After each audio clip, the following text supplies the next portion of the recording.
Dobrodošli dragi gledaoci, Stojan Novaković sa vama. Za one koji ne znaju, ja sam trener za mikroizraze i govor tela ovlašćen od vodeće kompanije u svetu Center for Body Language.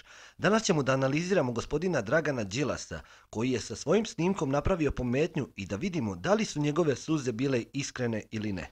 Pre nego što počnemo, želim da znate da ovaj video nije namenjen u političke svrhe.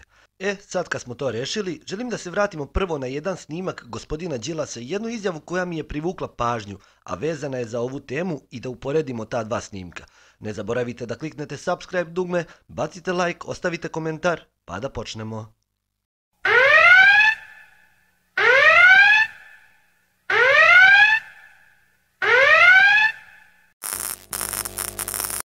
Večeras u nekim gradovima, na nekim krovovima nekih zgrada. Prvo što možemo da vidimo na ovom snimku jeste da on zapravo čita ovo.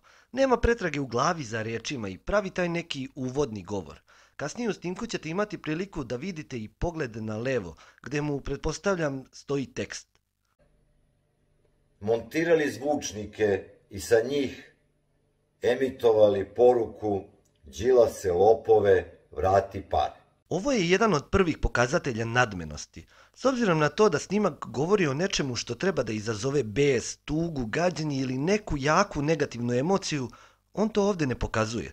Da li je zbog toga što misli da je ovaj snimak dobar politički potez?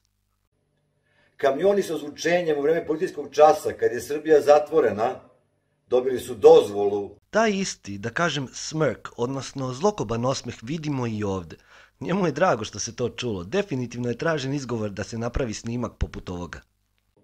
Da se kreću i da emituju istu poruku.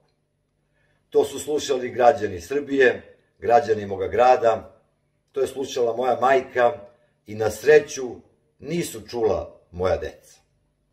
3 days later.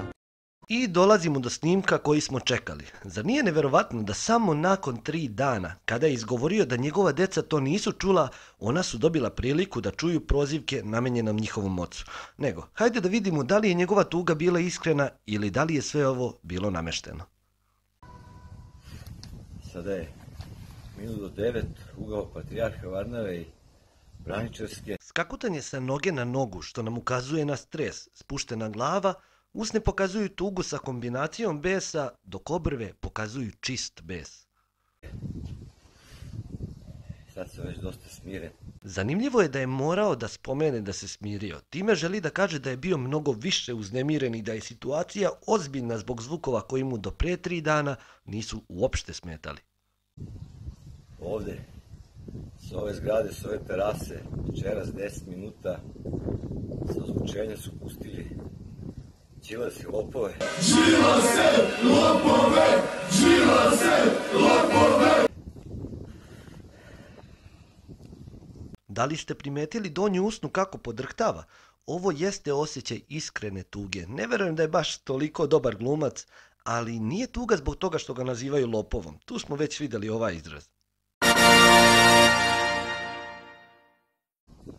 Što su slušala moja deca, ovde na 30 metara da žive. I plakala. I tresla se od straha. Ovdje već vidimo bes koji se gradio postepeno.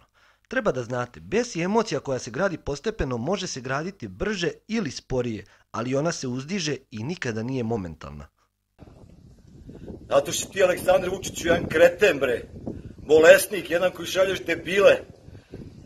Da puštaju odavde, bre. Zanimljivo kako je napravio pauzu ovdje. Više nije siguran u to što govori. Bes u rečima i tonalitetu je nestao zato što nije siguran da li je to urađeno kako on već misli da jeste. Te tvoje laži. Sutra uveče ću ja da budem ovde od 8 sati.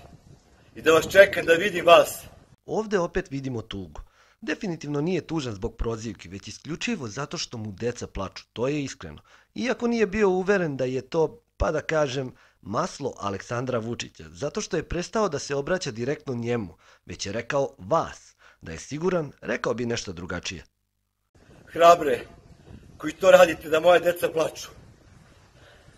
Odavde su izašli 10-9 s Mercedesom.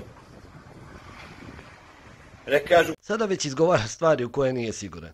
Primetite kako mu je desna ruka krenula da pokaže nešto i momentalno se povukla. Komšija da suši neposredno pre 8:30.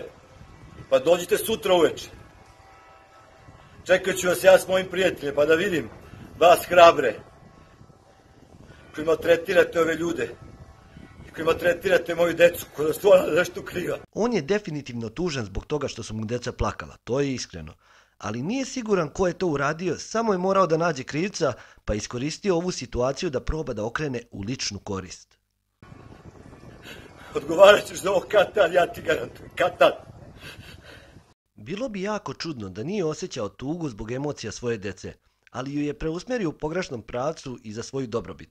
Kada ljudi pokušaju da usmere emocije koje osjećaju zbog jedne stvari na neku drugu, tu dolazi do pometnje, pa naš mozak i telo često ne sarađuju. Nažalost, snimak nije bio dobrog kvaliteta da bih saznao više o tome, ali sam uspeo da izvučem ono što je bilo potrebno. Definitivna tuga zbog dece, ali namerno usmjerena na politiku. I to je jedan vid manipulacije da bi dobio saosjećanje ljudi koji gledaju. Šta vi mislite o ovome? Da li se konstantno pretvarao ili je stvarno bio uznemiren? Ne zaboravite da kliknete subscribe dugme, bacite like, podelite snimak, pa se vidimo na vrhu.